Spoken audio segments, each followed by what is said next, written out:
नमस्कार। खबरों के इस बुलेटिन तुहाडा स्वागत है। मैं हाँ कुसुम सोनिया। पहला एक नज़र चुण दीआं खबरों ते। केंद्रीय कैबिनेट वालों प्रधानमंत्री गरीब कल्याण अन्न योजना नूं नवंबर महीने तक वधाए जाण नूं प्रवानगी। कैबिनेट ने उज्जवला लाभपात्रियों नूं पहलों ऐलाने गए 3 फ्री गैस सिलेंडरां दे कोटे नूं सितंबर महीने तक वधाउण नूं मंजूरी दित्ती। केंद्र ने कामिਆਂ ਦੇ EPF ਵਿੱਚ 24% ਦੀ रकम सरकार ਵੱਲੋਂ देण नूं भी 3 महीने होर वधाया। कैबिनेट ने प्रवासी मजदूरों को सस्ते रेट ते किराए के मकान देने नूं मंजूरी दित्ती। केंद्रीय कैबिनेट ने खेती पूंजीकारी स्कीम नूं भी दित्ती मंजूरी। भारत विच कोरोना वायरस तो सेहतयाब होने वालों की गिणती एक्टिव मामलों नालों 1,91,886 वध।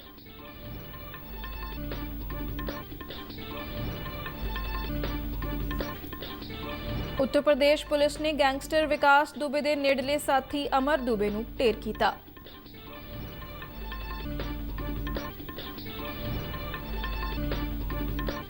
पंजाब कैबिनेट ने PCS बनने के चाहवान साबका सैनिकों के मौके वधाउण नूं प्रवानगी दित्ती। मंत्रिमंडल ने वाधू मालिया जुटाउण लई इंतकाल फीस 300 रुपए तो वधा के 600 रुपए करन नूं दित्ती मंजूरी। एक होर अहम फैसला लैंदिआं सूबा कैबिनेट ने लुधियाना नेड़े मत्तेवाड़ा विच आधुनिक सनअती पार्क और पटियाला जिले के राजपुरा विच एकीकृत निर्माण क्लस्टर स्थापित करने नूं प्रवानगी दित्ती। बीते दिनी जम्मू कश्मीर के पुलवामा विच अतवादियों नाल लोहा लैंदे शहीद होए नायक राजविंदर सिंह दा अज पटियाला जिले विच स्थित उन्हां दे जद्दी पिंड दोदड़ा विखे पूरे फौजी सन्मानां नाल अंतिम संस्कार किया गया। अफगानिस्तान विच 2 ਵੱਖ-ਵੱਖ धमाकिਆਂ विच एक जिला पुलिस मुखी समेत 6 पुलिसकर्मी मारे गए।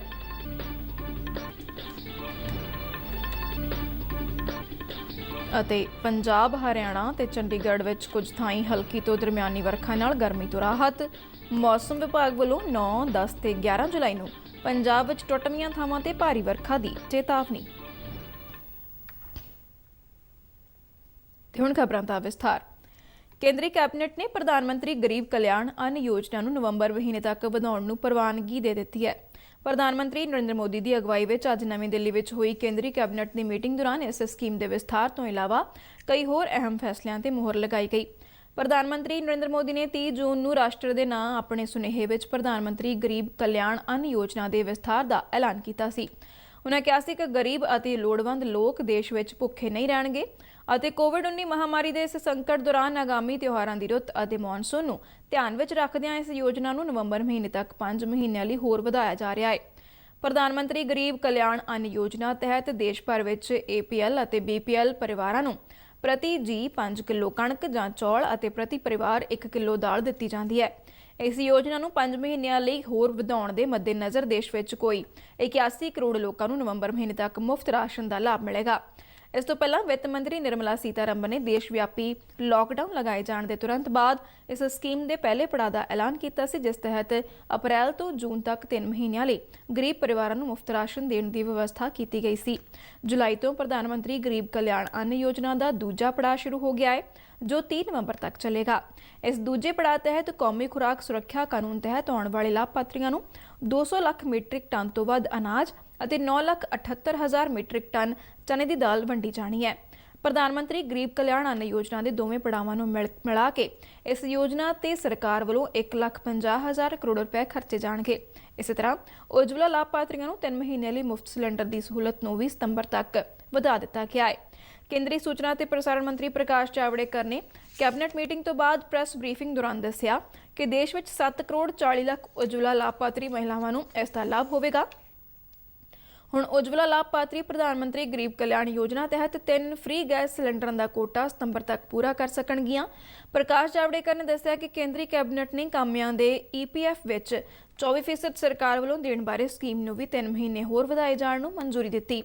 इस तो इलावा प्रवासियों को सस्ते रेट ते किराए के मकान देण नूं कैबिनेट ने मंजूरी दित्ती। प्रकाश जावड़ेकर ने दस्सिया कि प्रधानमंत्री आवास योजना तहत देश के 160 शहरों में किराए ते देण लई 60,000 मकान तैयार ने। 7 करोड़ 40 लाख महिलाएं हैं। उन 7 लाख 40 करोड़ लोगों को 3 सिलेंडर फ्री देने का ऐलान किया था, लेकिन आपको पता है हर महीने एक सिलेंडर सबको लगता ही है, ऐसा नहीं। इसलिए पहला सिलेंडर तुरंत लोगों ने लिया। अनेक लोगों ने दूसरा भी लिया, लेकिन तीसरा तुरंत 3 महीने का पीरियड में नहीं लगा है। तो अब सितंबर के अंत तक ये 3 सिलेंडर जो जून में खत्म होने वाले थे, उसके जगह वो सितंबर तक उसको अवधि बढ़ा दी गई है ताकि उनको मिले। इसके लिए 13,500 करोड़ रुपए खर्च आएगा। ਬਰੀਫਿੰਗ ਦੌਰਾਨ ਖੇਤੀਬਾੜੀ ਅਤੇ ਕਿਸਾਨ ਭਲਾਈ ਮੰਤਰੀ ਨਰਿੰਦਰ ਸਿੰਘ ਤੋਮਰ ਨੇ ਦੱਸਿਆ ਕਿ ਕੈਬਨਿਟ ਨੇ ਖੇਤੀ ਪੂੰਜੀਕਾਰੀ ਸਕੀਮ ਨੂੰ ਵੀ ਮਨਜ਼ੂਰੀ ਦਿੱਤੀ। ਇਸ ਸਕੀਮ ਤਹਿਤ ਸਹਿਕਾਰੀ ਸੰਘਾਂ, FPO ਅਤੇ ਖੇਤੀ ਉਦਮੀਆਂ ਨੂੰ 1 ਲੱਖ ਕਰੋੜ ਰੁਪਏ ਦੇ ਕਰਜ਼ੇ ਦਿੱਤੇ ਜਾਣਗੇ। इस परियोजना में 1 लाख करोड़ के ऋण बैंक, वित्तीय संस्थाएं द्वारा cooperative society, FPO, SHG, startup, कृषि उद्यमी या राज्य सरकारों के और अन्य एजेंसियां द्वारा प्रायोजित PPP प्रोजेक्ट दिए जाएंगे। ਭਾਰਤ 10 ਲੱਖ ਦੀ ਆਬਾਦੀ ਚੋਂ ਕੋਵਿਡ-19 ਦੇ ਮਰੀਜ਼ਾਂ ਦੀ ਸਭ ਤੋਂ ਘੱਟ ਗਿਣਤੀ ਵਾਲੇ ਦੇਸ਼ਾਂ ਵਿੱਚੋਂ ਇੱਕ ਹੈ। ਕੇਂਦਰੀ ਸਿਹਤ ਮੰਤਰਾਲਾ ਦੇ ਇੱਕ ਬੁਲਾਰੇ ਨੇ ਨਵੀਂ ਦਿੱਲੀ 'ਚ ਜਾਣਕਾਰੀ ਦਿੰਦਿਆਂ ਦੱਸਿਆ ਕਿ ਵਿਸ਼ਵ ਸਿਹਤ ਸੰਗਠਨ ਦੀ ਤਾਜ਼ਾ ਰਿਪੋਰਟ ਮੁਤਾਬਿਕ ਭਾਰਤ 'ਚ 10 ਲੱਖ ਦੀ ਜਨਸੰਖਿਆ 'ਚੋਂ ਤਕਰੀਬਨ 505 ਕਰੋਨਾ ਦੇ ਮਰੀਜ਼ ਨੇ, ਜਦਕਿ ਵਿਸ਼ਵ ਪੱਧਰ ਤੇ ਇਹ ਔਸਤ 1453 ਤੋਂ ਵੱਧ ਹੈ। ਚਿਲੀ ਵਿੱਚ ਕਰੋਨਾ ਰੋਗੀਆਂ ਦੀ ਗਿਣਤੀ ਹਰੇਕ 10 ਲੱਖ ਪਿੱਛੇ ਤਕਰੀਬਨ 15,459 ਹੈ, ਜਦਕਿ ਅਮਰੀਕਾ ਵਿੱਚ ਇਹ 8,500 ਹੈ। ਬ੍ਰਾਜ਼ੀਲ ਵਿੱਚ 7,419, ਸਪੇਨ ਵਿੱਚ 5,358 ਤੋਂ ਵੱਧ ਹੈ। ਰਿਪੋਰਟ ਵਿੱਚ ਕਿਹਾ ਗਿਆ ਹੈ ਕਿ ਭਾਰਤ ਵਿੱਚ ਇਸ ਨਾਮੁਰਾਦ ਬਿਮਾਰੀ ਨਾਲ ਮਰਨ ਵਾਲਿਆਂ ਦੀ ਗਿਣਤੀ 10 ਲੱਖ ਦੇ ਪਿੱਛੇ ਲਗਭਗ 14 ਹੈ, ਜਦਕਿ ਕੌਮਾਂਤਰੀ ਪੱਧਰ ਤੇ ਇਹ ਔਸਤ 68 ਹੈ, ਜਿਹੜੀ ਭਾਰਤੀ ਔਸਤ ਤੋਂ ਲਗਭਗ 4 ਤੋਂ 5 ਗੁਣਾ ਵੱਧ ਹੈ। ਮੰਤਰਾਲਾ ਨੇ ਕਿਹਾ ਕਿ ਭਾਰਤ ਨੇ ਇਸ ਮਹਾਮਾਰੀ ਨਾਲ ਅਸਰਦਾਰ ਢੰਗ ਨਾਲ ਨਜਿੱਠਣ ਲਈ ਹਸਪਤਾਲਾਂ 'ਚ ਬੁਨਿਆਦੀ ਸਹੂਲਤਾਂ 'ਚ ਕਾਫੀ ਵਿਸਥਾਰ ਕੀਤਾ ਹੈ। ਇਨ੍ਹਾਂ 'ਚ ਆਕਸੀਜਨ, ICU, ਵੈਂਟੀਲੇਟਰ ਦੀਆਂ ਸਹੂਲਤਾਂ ਸ਼ਾਮਲ ਨੇ। ਹੁਣ ਤੱਕ ਦੇਸ਼ ਵਿੱਚ 1,200 ਤੋਂ ਵੱਧ ਕੋਵਿਡ ਹਸਪਤਾਲ, 2,611 ਕੋਵਿਡ ਸਿਹਤ ਦੇਖਭਾਲ ਕੇਂਦਰ ਅਤੇ 9,909 ਕੋਵਿਡ ਇਲਾਜ ਕੇਂਦਰ ਨੇ। ਵੇਲੇ ਸਿਰ ਰੋਗ ਦਾ ਪਤਾ ਲਗਾਉਣ ਅਤੇ ਕੋਵਿਡ-19 ਦੇ ਅਸਰਦਾਰ ਕਲੀਨਿਕਲ ਪ੍ਰਬੰਧਨ ਨਾਲ ਸਿਹਤਯਾਬ ਹੋਣ ਵਾਲਿਆਂ ਦੀ ਦਰ ਲਗਾਤਾਰ ਵਧ ਰਹੀ ਹੈ। ਪਿਛਲੇ 24 ਘੰਟਿਆਂ ਦੌਰਾਨ 16,883 ਮਰੀਜ਼ ਸਿਹਤਯਾਬ ਹੋਏ ਨੇ। ਮੰਤਰਾਲਾ ਨੇ ਕਿਹਾ ਕਿ ਕੋਵਿਡ-19 ਦੀ ਰੋਕਥਾਮ, ਕੰਟੇਨਮੈਂਟ ਅਤੇ ਪ੍ਰਬੰਧਨ ਦੇ ਲਈ ਕੌਮੀ ਅਤੇ ਸੂਬਾ ਪੱਧਰ ਤੇ ਕੀਤੇ ਜਾ ਰਹੇ ਠੋਸ ਉਪਰਾਲਿਆਂ ਦੇ ਚੰਗੇ ਨਤੀਜੇ ਸਾਹਮਣੇ ਆ ਰਹੇ ਨੇ। ਭਾਰਤ ਵਿੱਚ ਕੋਰੋਨਾ ਵਾਇਰਸ ਦੀ ਪੁਸ਼ਟੀ ਵਾਲੇ ਵਿਅਕਤੀਆਂ ਦੀ ਸੰਖਿਆ 7,42,417 ਤੋਂ ਪਾਰ ਹੋ ਗਈ ਹੈ। ਕੋਰੋਨਾ ਵਾਇਰਸ ਦੇ 22,752 ਮਾਮਲੇ ਸਾਹਮਣੇ ਆਏ।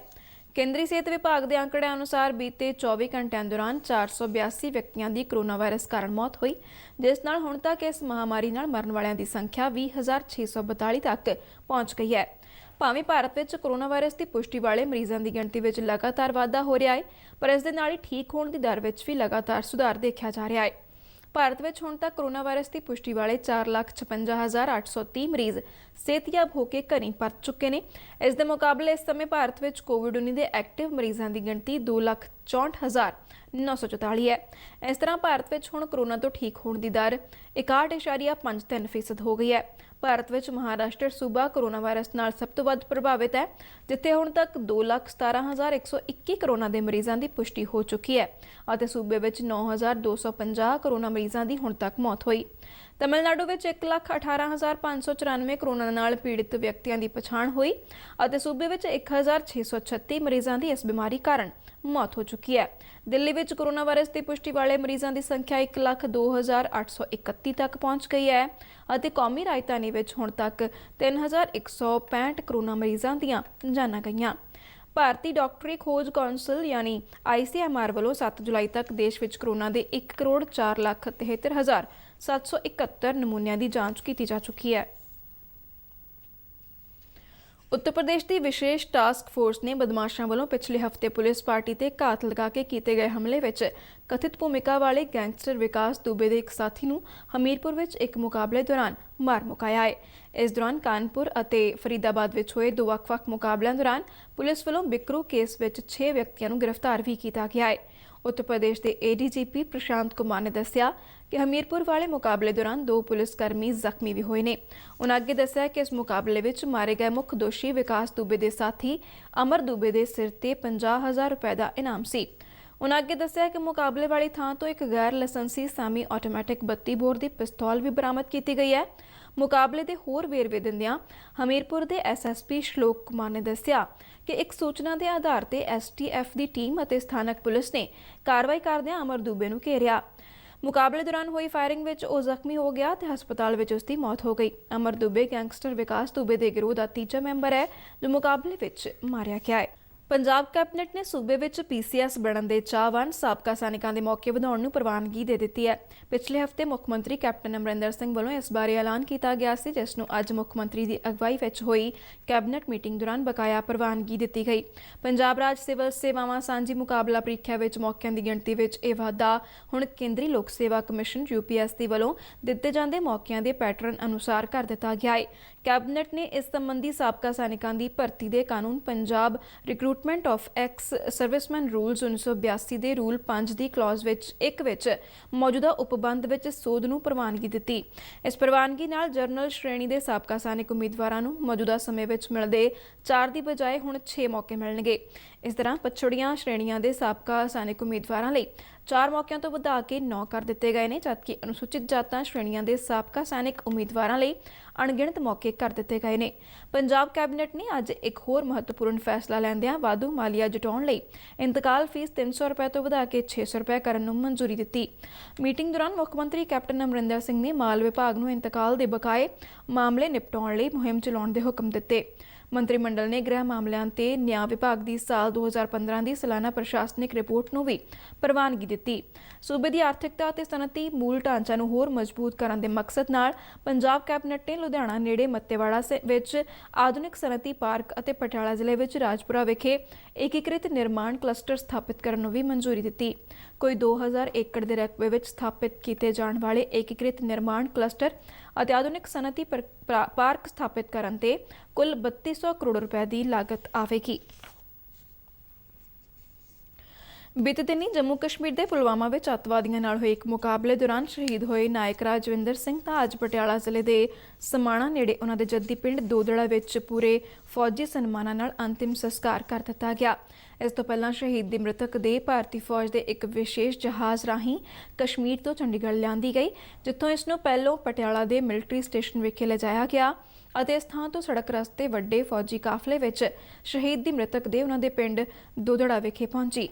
मुख्यमंत्री की तरफों विधानकार निर्मल सिंह ने शहीद राजविंदर सिंह नूं श्रद्धांजलि भेंट की, जबकि पंजाब के राज्यपाल की तरफों नाभा के SDM ने श्रद्धांजलियां दित्तियां।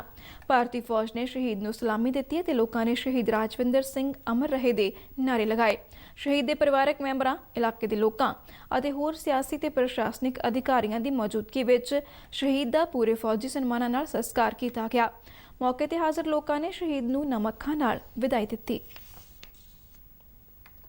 अफगानिस्तान में एक आतमघाती हमले ते सड़क कंढे होए बंब धमाके दी घटनावां विच 6 पुलिसकर्मी मारे गए हैं। काबुल तो एजेंसी खबरों में कहा गया है कि अफगानिस्तान के दक्षिण कंधार प्रांत विच ट्रक विच सवार एक आतमघाती बंबार ने पुलिस के जिला हैडकुआटर नूं निशाना बना के अपने आप नूं उड़ा लिया। इस हमले विच 3 पुलिस अधिकारी मारे गए। उधर पूर्वी गजनी प्रांत विच सड़क कंढे वापरी एक बंब धमाके की घटना विच भी 3 पुलिस अधिकारी मारे गए हैं, जिन्हां विचों एक जिला पुलिस मुखी दस्सिया जा रहा है। तालिबान ने इन्हां दोवें घटनावां की जिम्मेवारी लई है। कंधार आतमघाती बंब धमाके विच 14 लोग जख्मी भी हुए हैं, जिन्हां विच पुलिसकर्मी ते आम नागरिक शामिल ने। मौसम आज चंडीगढ़, पंजाब और हरियाणा में कुछ थावां ते हल्की तो दरमियानी वर्खा दर्ज की गई। मौसम विभाग ने आने वाले 2 दिनों दौरान भी पंजाब और हरियाणा में कई थाई वर्खा होने की भविष्यवाणी की है। चंडीगढ़ स्थित मौसम विभाग के दफ्तर ने पंजाब में टुटवियां थावां ते 9, 10 ते 11 जुलाई को भारी वर्खा की चेतावनी जारी की है। वर्खा ते बदलवाई कारण लोगों को गर्मी तो राहत मिली। ये वर्खा झोने की फसल लिए काफ़ी लाहेवंद है। इस दे नाल ही खबरों का बुलेटिन खत्म होता है। आज्ञा दिओ, धन्यवाद।